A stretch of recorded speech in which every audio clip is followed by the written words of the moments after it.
Hey guys, hi. So welcome back to the channel. तो जैसे कि हमने बात किया था कि मैं नेक्स्ट जो चैप्टर्स है वो ऑर्गेनोमेटालिक वाले करवाऊँगी। तो ये बुक में हमारे पास 2 चैप्टर्स है जो ये टॉपिक रिलेटेड है। वो है 9th ये वाला चैप्टर और दूसरा चैप्टर है 40th। अभी ये जो चैप्टर है 9th, इसमें है ना ऑलमोस्ट इंट्रोडक्शन के बारे में है। मतलब हम ऑर्गेनोमेटालिक रिएजेंट्स कैसे बनाते हैं और यूजुअली ये जो ऑर्गेनिक पार्ट है जैसे कि फंक्शनल ग्रुप हो तो फंक्शनल ग्रुप ये ऑर्गेनोमेटालिक रिएजेंट हो तो उसके साथ क्या प्रोडक्ट देते हैं वो। और 40th चैप्टर वो हमारी जो सुजुकी कपलिंग और जो भी कपलिंग की रिएक्शंस हैं वो उसके बारे में। तो हम लोग सबसे पहले 9th करेंगे क्योंकि वो बेसिक है और फिर बाद में हम लोग 40th पे जाएंगे। सो चैप्टर का नाम समझ लेंगे पहले। Using organometallic reagents to make carbon carbon bond. Okay, तो कार्बन कार्बन बॉन्ड तो हमें मालूम पड़ा कि भाई हमारा जैसे कि 2 रिएजेंट है, एक R1 रिएजेंट है, एक R2 रिएजेंट है। ठीक है, तो ये इसमें एक कार्बन है, इसमें मतलब समथिंग विथ कार्बन R3 और इसमें R3। ठीक है, तो ये जब कार्बन कार्बन बॉन्ड बनाएंगे तो हम लोग उसको बोलेंगे कार्बन कार्बन बॉन्ड फॉर्म हुआ। ठीक है, ऑर्गेनोमेटालिक रिएजेंट्स। तो भाई ऑर्गेनोमेटालिक रिएजेंट्स क्या हैं? तो ऑर्गेनोमेटालिक रिएजेंट्स मतलब देखो नाम में लिखा है ऑर्गेनो। ऑर्गेनो मतलब कार्बन और मेटालिक मतलब मेटल। इसका मतलब जब हमारा कार्बन एक मेटल के साथ बॉन्ड बनाता है तो उसको हम बोलते हैं ऑर्गेनोमेटालिक रिएजेंट। ठीक है, अब मेटल कौन से तो यूजुअली यहाँ जो स्पेसिफिकली हम लोग ज़्यादातर यूज़ करते वो है लिथियम या फिर मैग्नीशियम या फिर जो भी है आते जाएंगे हम लोग वो देखते जाएंगे। सो ये जो मेटल्स है, कोई भी मेटल्स के साथ जब हमारा कार्बन बॉन्ड बनाता है तो उसको हम बोलेंगे ऑर्गेनोमेटालिक रिएजेंट्स। ठीक है, सो चैप्टर का नाम समझ में आ गया हमें। अब हम देखते धीरे धीरे इंट्रोडक्शन। तो स्टार्टिंग में जो है ना वैसे वो थ्योरी पार्ट ही है ज़्यादा, तो बहुत ज़्यादा एक्सप्लेनेशन ही रहेगा, रिएक्शंस नहीं है इसमें। सो अब देखते ये 4 रिएक्शन की बात।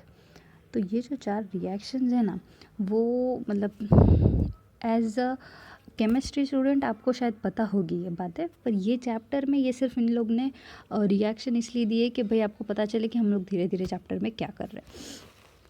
अभी अगर आप लोग को पता है तो आपको मालूम मतलब ये पहले से आ चुका है, पर मतलब अगर बीएससी लेवल की भी आपने केमिस्ट्री की हो ना तो ये आपको आता है। ये इनफैक्ट 12th में भी है रिग्नार्ड रिएजेंट। तो ये बेसिक है, पर ये चैप्टर में हम धीरे धीरे सीखेंगे कि कैसे रिएक्शंस हो रही है। तो ये सिर्फ मैकेनिज़्म नहीं, मतलब सिर्फ बेसिक जो रिएक्शंस होती है ना एकदम स्टार्टिंग वाली कि भाई हो क्या रहा है, जनरल रिएक्शंस तो वैसे उन्होंने दे दिए। तो ये है कीटोन। कीटोन के साथ ऑर्गेनो लिथियम मतलब ऑर्गेनो मेटालिक। ये कंपाउंड कार्बन, कार्बन और लिथियम का बॉन्ड बना ऑर्गेनो मेटालिक रिएजेंट।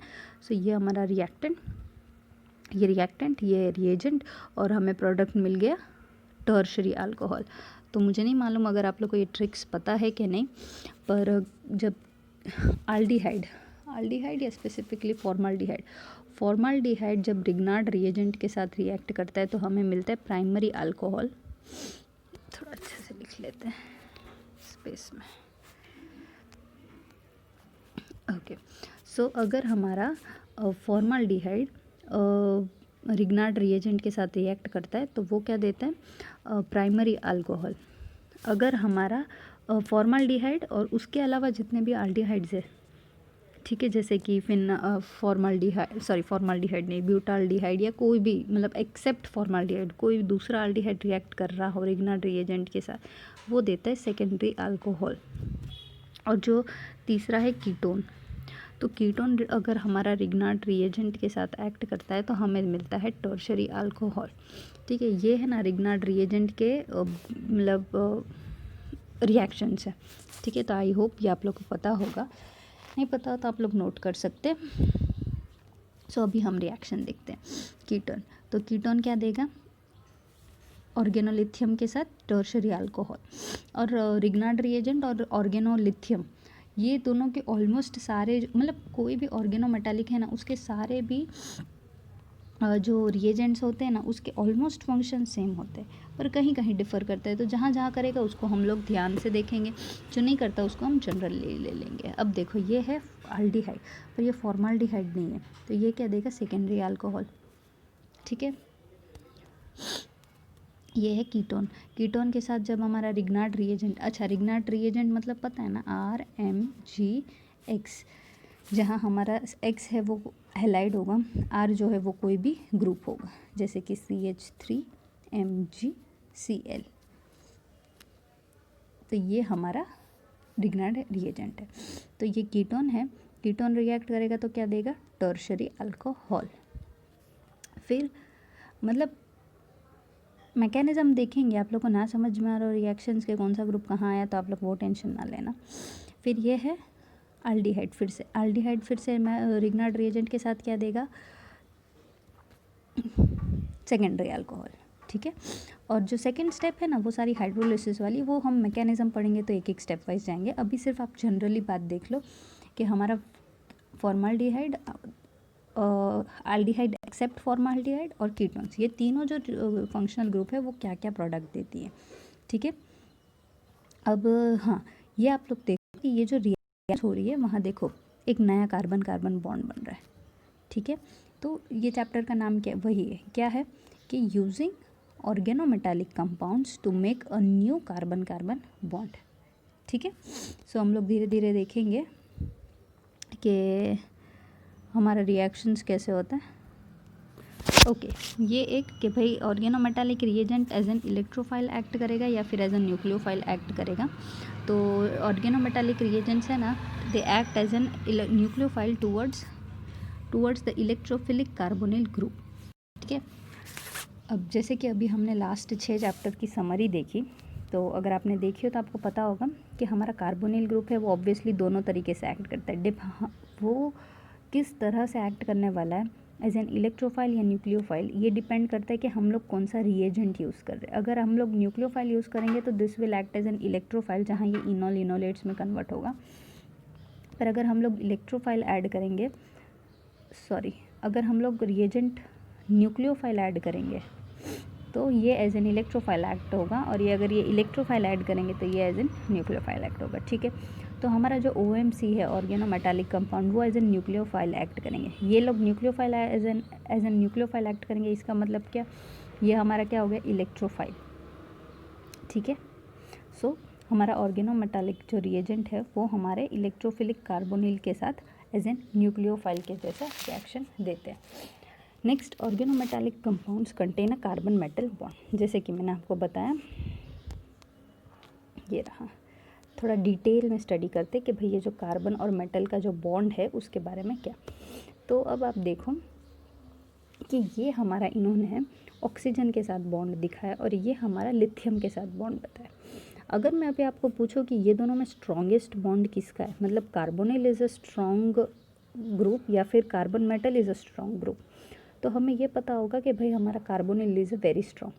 तो क्यों, तो देखो इलेक्ट्रोनेगेटिविटीज़ की डिफरेंस। सो इलेक्ट्रोनेगेटिविटीज़ में हमारा जो कार्बन है उसकी यहाँ इलेक्ट्रोनेगेटिविटी 2.5, ऑक्सीजन की है 3.5।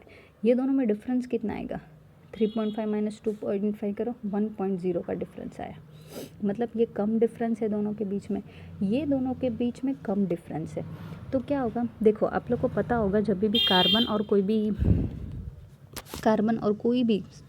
भी ग्रुप का एटम का अगर बॉन्ड फॉर्म हो रहा है, कोई भी एक्स एटम को सोच लो, तो आपको पता होता है सबसे पहले हम देखते हैं इलेक्ट्रोनेगेटिविटी किसकी ज़्यादा है। तो जिसकी ज़्यादा इलेक्ट्रोनेगेटिविटी, इलेक्ट्रॉन्स उसके तरफ रहते हैं, ये जो इलेक्ट्रॉन्स रहते हैं बीच में, ये एक इसका इलेक्ट्रॉन एक एक्स्ट्रा इसका इलेक्ट्रॉन, तो ये लोग ऐसा क्लाउड जैसे घूमते रहते हैं। पर जिसकी इलेक्ट्रोनेगेटिविटी अगर ज़्यादा है तो वो लोग क्या होंगे, ये वाला जो इलेक्ट्रोनेगेटिव पार्ट है उसके पास ज़्यादा घूमेंगे। ठीक है, जैसे कि अगर ये वाले के पास ज़्यादा इलेक्ट्रोनेगेटिविटी हो तो इसके पास घूमेंगे। ठीक है, तो अगर इलेक्ट्रोनेगेटिविटी का डिफरेंस कम है, मतलब ये दोनों की इलेक्ट्रोनेगेटिविटी नज़दीक है, तो ये दोनों की इलेक्ट्रोनेगेटिविटीज़ नज़दीक है, तो इसका मतलब हमारा जो इलेक्ट्रॉन्स के क्लाउड है उसको कन्फ्यूजन होगा यहाँ घूमूँ या यहाँ घूमूँ। तो वो क्या करेगा ना, एवरेज उसका एक बाउंड्री बनाएगा और वो वहाँ घूमेगा, ठीक है। तो इसकी वजह से ये जो दो बॉन्ड्स है वो ज़्यादा स्ट्रांग होंगे, ठीक है। तो जो हमारी इलेक्ट्रोनेगेटिविटी का डिफरेंस कम है, इसका मतलब ये दोनों के बीच में जो इलेक्ट्रॉन का क्लाउड है वो ये दोनों के ही बीच में रहेगा। तो ये दोनों के बीच में रहेगा, इसका मतलब इलेक्ट्रॉन्स है वो नज़दीक है एक दूसरे को। तो इसका मतलब कौन सा बॉन्ड हुआ, ये स्ट्रॉन्ग बॉन्ड हुआ। जबकि अब हमारा देखते हैं हम ऑर्गेनोलिथियम में क्या होता है। तो हमारा जो कार्बन है और लिथियम का इलेक्ट्रोनेगेटिविटी है कितना है, देखो यहाँ दिया है, हम लोग फाइंड करते कि कितना डिफरेंस है। तो 1.5 डिफरेंस है। तो इसका मतलब ये डिफरेंस ज़्यादा हुआ। डिफरेंस ज़्यादा होने से अब देखो कार्बन और लिथियम में इलेक्ट्रोनेगेटिविटी किसकी ज़्यादा है। अच्छा चलो वो टॉपिक आगे आने वाला है तो वहाँ बात कर लेते हैं। देखो ये हाँ इलेक्ट्रोनेगेटिविटी के डिफरेंस है वो ज़्यादा है, इसका मतलब ज़्यादा डिफरेंस है, इसका मतलब जो इलेक्ट्रॉन है वो दोनों में से कोई भी एक ही एटम के तरफ ज़्यादा रहेगा। तो वो किसके पास रहेगा, जिसकी इलेक्ट्रोनेगेटिविटी ज़्यादा होगी उसके पास रहेगा। तो कार्बन और लिथियम में किसकी ज़्यादा इलेक्ट्रोनेगेटिविटी है, 2.5 कार्बन की ज़्यादा है। तो जो इलेक्ट्रॉन का क्लाउड है वो किसके तरफ रहेगा, कार्बन की तरफ रहेगा। इसके वजह से हमारा जो कार्बन और लिथियम के बीच का जो बॉन्ड है वो वीक है, ठीक है, या फिर बोल सकते हैं ज़्यादा स्ट्रांग नहीं है, या फिर वीक बॉन्ड है। तो वीक बॉन्ड होने की वजह से क्या होगा पता है, पोलराइजेशन जल्दी हो जाएगा, ठीक है। जितना वीक बॉन्ड उतनी ज़्यादा पोलराइजेशन, ठीक है। इसलिए इसको हम एज अ रिएजेंट यूज़ कर सकते हैं कि भाई हम लोग सपोज़ करो हमारा कोई भी आर ग्रुप है वो हम हमारे इसके साथ और मेटल के साथ रिएक्ट करते हैं। तो जब रिएक्ट करेंगे तो क्या होगा, हमारा जो अल्काइल ग्रुप है वो ये लिथियम को जल्दी से आसानी से छोड़ देगा और वो आसानी से छोड़ के हमारे रिएक्टेंट पे अटैक कर देगा। तो इसलिए हम ऑर्गेनोमेटालिक रिएजेंट्स को प्रेफर करते हैं रिएक्शंस होने के लिए। क्यों, क्योंकि उन लोग की बॉन्ड स्ट्रेंथ जो है वो वीक है, उससे क्या होगा हमारा जो रिएक्शन है वो रिएक्टेंट के साथ रिएक्ट करेगा और ये लिथियम यहाँ से छूट जाएगा। सपोज़ करो हम लोग अगर कि स्ट्रॉन्ग बॉन्ड वाला रिएजेंट यूज़ करें तो वेस्ट होगा ना, क्योंकि ये दोनों की बॉन्ड ब्रेक ही नहीं होगी। तो इसको डालने का क्या मतलब होगा, हमारा मेन रिएक्शन ही नहीं होगा, ठीक है। सो इसके वजह से हमारा जो पोलराइजेशन है वो बॉन्ड के वजह से हमारा रिएक्शंस जल्दी होगा, ठीक है। तो मेन क्या समझ में आया ये पूरा टॉपिक में कि इलेक्ट्रोनेगेटिविटी का डिफरेंस, अगर इलेक्ट्रोनेगेटिविटी का डिफरेंस ज़्यादा है, डिफरेंस तो क्या होगा, बॉन्ड वीक होगा और उसके वजह से पोलराइजेशन है वो ज़्यादा होगी। जबकि अगर इलेक्ट्रोनेगेटिविटी के डिफरेंस कम है तो इसका मतलब हमारा जो बॉन्ड है वो स्ट्रॉन्ग होगा और उसके वजह से जो पोलराइजेशन है उसमें उसकी कैपेबिलिटी कम हो जाएगी, ठीक है। ये पॉइंट समझ में आया। सो ये हमने डिटेल में देखा हमारे कार्बन और लिथियम का बॉन्ड के, मतलब कार्बन और मेटल का बॉन्ड के लिए। अब ये जो हमारा ऑर्गेनोमेटालिक है वो इतना इम्पोर्टेंट क्यों है कार्बन कार्बन बॉन्ड बनाने के लिए। तो उसमें ऐसा होता है जैसे कि हमारे ऑर्गेनिक मॉलिक्यूल्स है, तो आप लोग को पता है कि ऑर्गेनिक मॉलिक्यूल्स है ना वो 2-3 कार्बन रिलेटेड तो कभी नहीं होते, कम से कम 8 से 10 कार्बन की तो लॉन्ग चेन होती है। अभी आप कोई भी हमारा देखो ह्यूमन बॉडी सबसे इम्पॉर्टेंट चीज़ है, ठीक है। तो ह्यूमन बॉडी का कोई भी आप एंजाइम ले लो या कोई भी हार्मोन ले लो, ठीक है, वो छोटा स्ट्रक्चर नहीं होता, ठीक है। तो कम से कम 8-10 की कार्बन्स की चेन होती है और देख लो सबसे ज़्यादा है ना उसमें कार्बन्स होंगे, हेटेरो एटम्स से ज़्यादा सबसे ज़्यादा कार्बन्स होते हैं, ठीक है। इसलिए ऑब्वियसली हम लोग ऑर्गेनिक केमिस्ट्री को एज अ अलग ब्रांच इसलिए बनाए क्योंकि कार्बन कंपोनेंट है वो बहुत ज़्यादा यूसेज है हमारे डे टू डे लाइफ में। तो उसके वजह से हमें अगर कभी भी आर्टिफिशियली कोई चीज़ बनानी हो, जैसे कि देखो यहाँ है ना एक हार्मोन है जुवेनाइल हार्मोन, ठीक है, वो एक्चुअली एक इंसेक्ट है, ह्यूमन की बात नहीं है, ये है एक इंसेक्ट हार्मोन जुवेनाइल हार्मोन सेक्रोपिया, ठीक है। अभी ये जो हार्मोन से क्या होता है कि जो इंसेक्ट्स हैं ना from maturing can be use prevent insects from maturing, मतलब वो इंसेक्ट्स जो मैच्योर हो, जैसे कि हमारा फील्ड है, ठीक है, इस फील्ड में सपोज़ करो ये जो टिड्डी, अब अगर आप लोग को पता हो तो ग्रास हॉपर जैसी दिखती है, अभी रिसेंटली बहुत सारी आई थी इंडिया में। तो सपोज़ करो वो लोग क्या करते हैं, हमारा जो फार्म्स होते हैं उसको खा लेते हैं, ठीक है। तो हम चाहते हैं वो ना खाए, तो उसकी कोई ना कोई है ना ऐसी एक वीक चीज़ होती है। तो भाई ये टिड्डी की बात थी, तो अगर ये सेसरोपिया जुवेनाइल हार्मोन, तो ये जो इंसेक्ट है ना पर्टिकुलरली, तो इनमें क्या होता है, एक हार्मोन है जुवेनाइल हार्मोन, इससे इनकी मैच्योरिटी प्रिवेंट कर सकते हैं, ठीक है। मतलब मैच्योरिटी नहीं आएगी, मैच्योरिटी नहीं आएगी मतलब रिप्रोडक्शन नहीं होगा, रिप्रोडक्शन नहीं होगा मतलब जितना पॉपुलेशन है उनका वो इंक्रीज़ नहीं होने देगा, डिक्रीज़ हो ना हो, क्योंकि वो उनकी डेथ उस पर डेथ रेट पे डिपेंडेंट होती है, पर इंक्रीज़ नहीं होगा उनकी पॉपुलेशन, ठीक है। तो हम लोग को ये हार्मोन इसलिए इम्पोर्टेंट है क्योंकि ये जो इंसेक्ट्स है, ये जो हार्मोन है वो इंसेक्ट्स को हेल्प करते हैं मैच्योर ना होने के लिए। तो ये एक मेथड है, it means of controlling insect pest, ठीक है। तो ये जो हार्मोन है इसमें कितने कार्बन है, 18 कार्बन कार्बन बॉन्ड्स है, 16 कार्बन कार्बन बॉन्ड्स है, 16 कार्बन कार्बन बॉन्ड्स है, ठीक है। तो ये जो 16 कार्बन कार्बन बॉन्ड्स है ना, उसमें यूजुअली मोस्टली जो कार्बन कार्बन बॉन्ड्स है ना, वो ये OMC मतलब ऑर्गेनोमेटालिक मेथड से रिएजेंट यूज़ करके बनाया गया है, ठीक है। सेम एक और है, एक एंजाइम इनहिबिटर। तो ये जो भाई एक एंजाइम इनहिबिटर है, an important enzyme inhibitor related to arachidonic acid. Okay, so ये जो एंजाइम इनहिबिटर है ना, इसमें कितने हैं पता है, 20 कार्बन कार्बन बॉन्ड है। अब ये 20 कार्बन कार्बन बॉन्ड में से जो 8 कार्बन कार्बन बॉन्ड जो है ना, ये बनाया है हमने, ये जो मेथड है ऑर्गेनोमेटालिक रिएजेंट से बनाया। मतलब आप सोच लो ये कितना कन्वीनियंट मेथड होगा, ठीक है, कि इतनी इम्पॉर्टेंट चीज़ें में भी ये हमें और कार्बन कार्बन बॉन्ड बनाने में हेल्प करता है।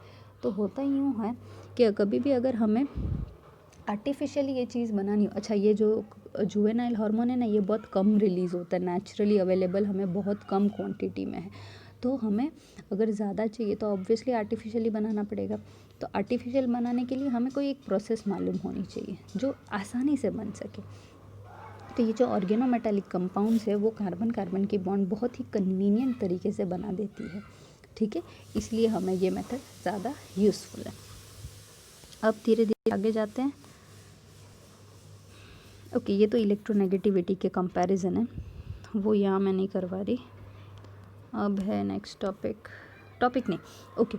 सो ये जो हमने पूरा स्टडी किया ना, इसको इन लोग हमारा कौन सा फॉर्म में और मॉलिक्यूलर ऑर्बिटल डायग्राम के हिसाब से समझा रहे। सेम चीज़ है जो हमने वहाँ पढ़ी कि भाई कार्बन और लिथियम की जो बॉन्ड है, बॉन्ड के बाद हमारा ये जो क्लाउड है इलेक्ट्रॉन का, वो किसके तरफ रहता है। तो ये जो सिग्मा बॉन्ड का जो कंट्रीब्यूशन होता है, ये देखो किसके तरफ है ज़्यादा, कार्बन के तरफ, ऑब्वियसली। क्यों? क्योंकि उसकी इलेक्ट्रोनेगेटिविटी ज़्यादा है। अच्छा, ये आपको पता होगा कि ये जो बनाया है, किधर गया, हाँ, ये जो मॉलिक्यूलर डायग्राम बनाया है, यूजुअली अगर आप लोग को पता हो तो हम लोग सेम लेवल पे रखते, पर वो हम लोग कब रखते, जैसे दोनों कार्बन हो तो दोनों की एनर्जी लेवल सेम होती है। यहाँ देखो, एक नीचे है, एक ऊपर है, तो ये एनर्जी है, इसकी हाई एनर्जी, इसकी कम एनर्जी, तो वो किस पे डिपेंड होती है, इलेक्ट्रोनेगेटिविटी पे। तो इलेक्ट्रोनेगेटिविटी किधर है, ओके ये रहा। The more electronegative an atom is, the lower in energy in its atomic orbital। मतलब जितनी ज़्यादा इलेक्ट्रोनेगेटिविटी उतनी कम एनर्जी उसकी। अब देखो, ये है कार्बन, ये है लिथियम। हमने देखा था कितना था दोनों का, 2.5 और इसका था 1.0, है ना, हाँ उतना ही था। तो कार्बन की इलेक्ट्रोनेगेटिविटी ज़्यादा है, तो इसका मतलब इसकी एनर्जी कम है। तो ये जो हम लोग ऊपर नीचे जो बनाते हैं वो किस पे डिपेंड करता है, एनर्जी लेवल्स पे। और एनर्जी किस पे डिपेंड किया, हम डिपेंड है इलेक्ट्रोनेगेटिविटी पे, ठीक है।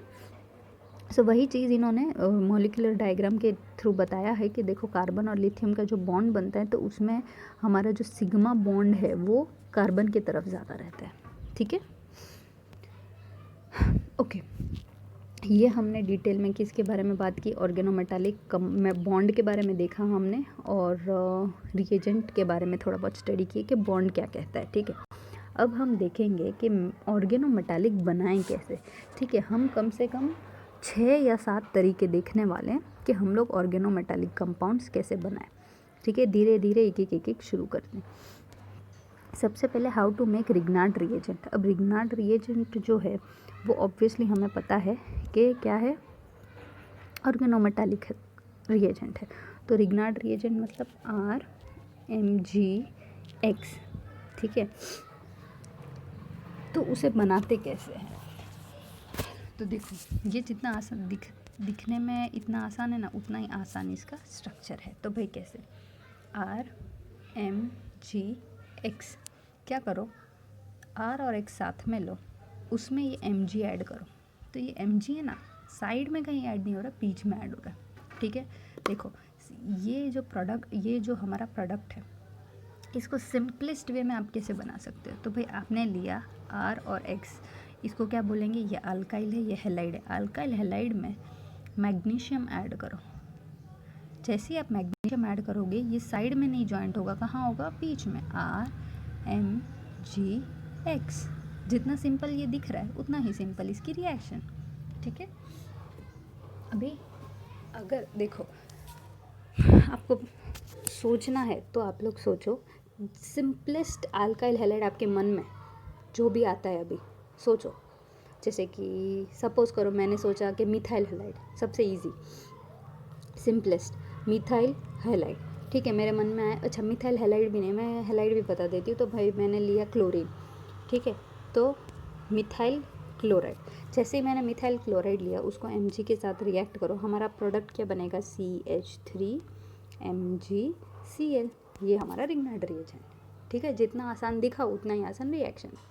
अब ये सारी रिएक्शंस देख लो भाई, अगर आपको समझ में आ गया हो तो बिल्कुल मुश्किल नहीं है।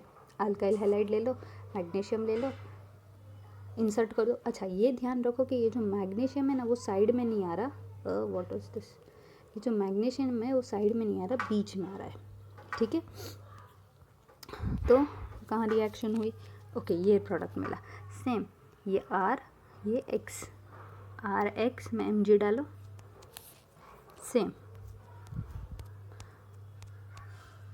ठीक है, अभी अगर आप लोग को चेक करना ही है तो ये जो रिएक्शन सारे सिर्फ एक बार देख लो, मतलब बुक में अगर आपको अच्छा लिखो ना तो भी चलेगा, बस एक बार नज़र घुमा लो कि भाई ये अल्काइल हैलाइड है, ये मैग्नीशियम है। भाई जो हमारा जो जनरल रिएक्शन था वो सारे इससे मैच कर रही है।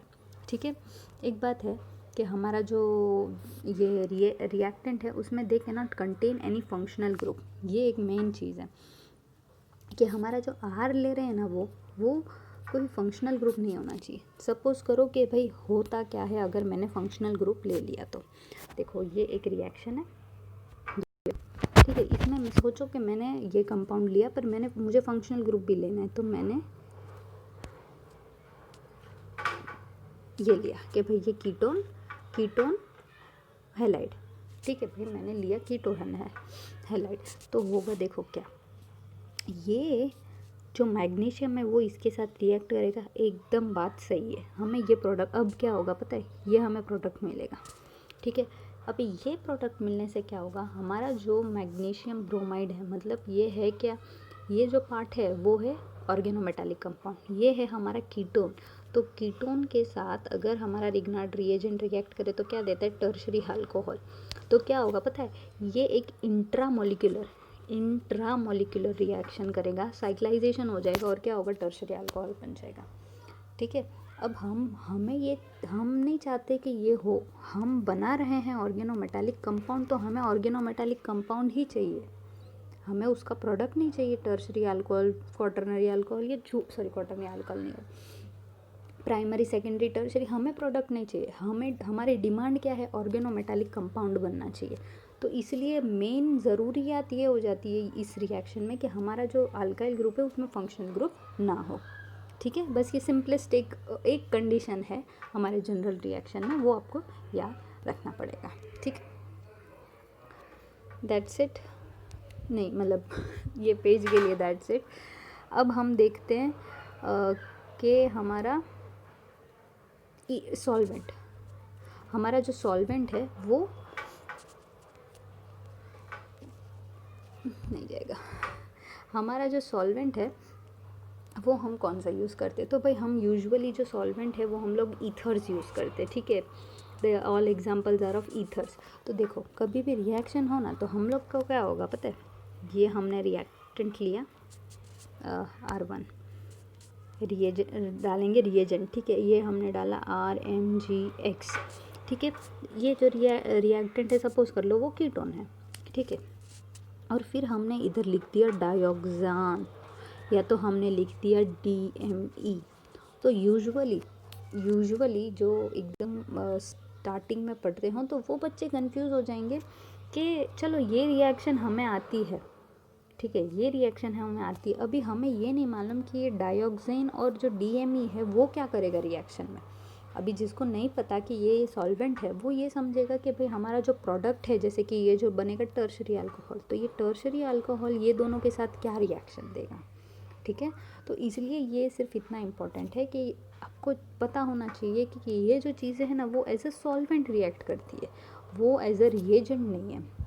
इसलिए हम लोग कभी भी अपन रिएक्शंस पढ़े ना तो हम लोग रिएजेंट कौन से अलग अलग रिएजेंट, रिएक्शन, इंटरमीडिएट सारी चीज़ें पढ़ते कि हमें पता होना चाहिए कि एरो पे अगर 4 चीज़ें लिखी है तो वो चारों का ये सिग्निफिकेंस क्या है, मतलब क्या है वो चार है, क्या वो सॉल्वेंट है, क्या वो रिएक्टेंट है। सॉल्वेंट है तो वो रिएक्शन में पार्टिसिपेट नहीं करेंगे, वो लोग सिर्फ एक सोर्स है जहाँ रिएक्शन हो सके, ठीक है। तो इसलिए हमारे लिए सब कुछ इम्पॉर्टेंट हो जाता है, रिएक्टेंट भी इम्पॉर्टेंट हो जाता है, रिएजेंट भी इम्पॉर्टेंट हो जाता है, सॉल्वेंट भी इम्पॉर्टेंट हो जाता है, ठीक है। तो ये जो सारी है जनरल एकदम बेसिक रिएजेंट्स है, सॉल्वेंट्स है जो हमें यूज़ करते हैं, डाइथाइल ईथर, टेट्राहाइड्रोफ्यूरन, डायोक्सिन और DME, ठीक है। अब स्पेसिफिकली यहाँ ओके ये एक मैंने छोड़ दिया था वो मैं आप लोग को पहले बता दूँ। देखो एक्चुअल में ये जो ब्लू बॉक्स है वो इसलिए ये जो ब्लू बॉक्स है ये मैंने यहाँ छोड़ दिया था। एक्चुअली में इसमें लिखा सिर्फ इतना ही है कि हमारे जो ऑर्गेनो लिथियम और रिग्नार्ड रिएजेंट है ना वो जितनी आसान लगते हैं ना उतने हैं नहीं। अब क्या होता है कि कभी कभी सॉल्यूशन में है ना ये जो हमारा रिएजेंट्स है ना उन लोग सॉल्वेंट मॉलिक्यूल्स के 2, 4, 6 मॉलिक्यूल्स का कॉम्प्लेक्स बना देता है, ठीक है। तो वो कॉम्प्लेक्स बनाता है और वो जो भी होता है वो एक मतलब एक होता है, but we are not concern with details in the whole book. मतलब ये पूरे बुक में ये जो रिग्नार्ड रिएजेंट का जो कॉम्प्लेक्स नेचर है उसके बारे में बात ही नहीं किया गया है। We shall represent organometallic compound a simple monomer structure, मतलब उसको एज ए सिंपल मोनोमर ही लेके हमने पूरा चैप्टर समझा है। और यहाँ एक और ब्लू बॉक्स आया इसलिए मुझे एक्चुअली में ये याद आया, पर ये अभी ज़रूरत नहीं है, ठीक है। तो अब देखो हमने देखा कि और रिग्नार्ड रिएजेंट कैसे बनाते, ठीक है। अब रिग्नार्ड रिएजेंट बन रहा है तो उसका ड्राइविंग फोर्स क्या है वो देखते हैं। जैसे कि ये रिएक्टेंट है, ये मैग्नीशियम है, तो उसने ये प्रोडक्ट दिया, कुछ तो ड्राइविंग फोर्स होगा। हमारी केमिस्ट्री में हमें ये पता है कि कभी भी ड्राइविंग फोर्स मतलब अगर प्रोडक्ट की स्टेबिलिटी रिएक्टेंट से ज़्यादा है तो वो एक अच्छा प्रोडक्ट देगा। तो सेम रूल यहाँ भी अप्लाई हो रहा है। मैग्नीशियम जो है, मैग्नीशियम हमने डाला 0, मतलब उसकी ऑक्सीडेशन स्टेट मैग्नीशियम की 0 है, बट मैग्नीशियम 2 हो, मतलब मैग्नीशियम 2+ हो ना तो वो ज़्यादा स्टेबल रहता है। तो वो क्या करेगा, मैग्नीशियम है 0, जब तक आप उसको छोड़ दो तो छोड़ दो, पर अगर आप उसको किसी रिएक्टेंट में ऐड कर रहे हो तो वो देखेगा क्या मैं Mg2 बन सकता हूँ, और अगर बन सकता हूँ तो क्यों नहीं, ठीक है। तो इसलिए होता क्या है, ये जो मैग्नीशियम की स्टेबिलिटी है वो +2 फॉर्म में ज़्यादा स्टेबल है, इसलिए ये रिएक्शन होता है, मतलब ड्राइविंग फोर्स ये है उसका, ठीक है। और ये जो मैग्नीशियम है ये आप लोगों ने देखा हो तो भाई यहाँ ऐड नहीं हो रही है, पीछे नहीं ऐड हो रही है, स्टार्टिंग में ऐड नहीं हो रही है, ये ऐड हो रही है बीच में, इसको बोलते हैं इंसर्शन।